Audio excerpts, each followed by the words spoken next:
Huwag kang magtrabaho kung sahod lang ang habol mo. Mapapagod ka na, hindi ka pa masaya. Kung sahod lang ang hanap mo, mag-resign ka na.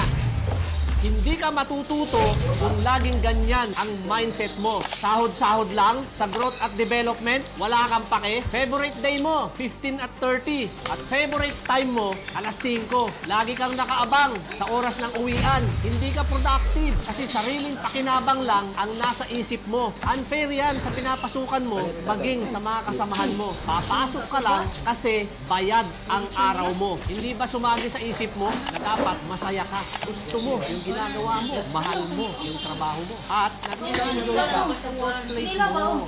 Ganyan ka, good things will follow. Ang sahod, bonus, benefit, kayang ibigay yan ng boss mo as long as nakikita mo.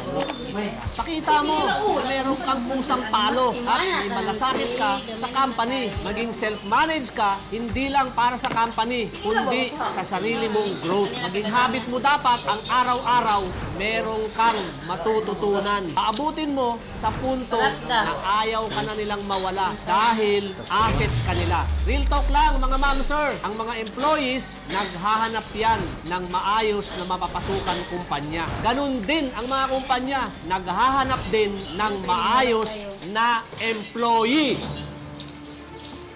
Don! Binig na ba si Tony? Sabaw naman itong iya daw. Bitang-putangin, gamay po. Talo, gamay gan.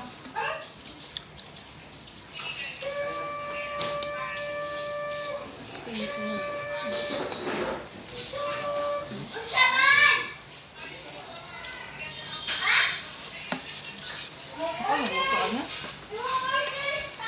Ayos.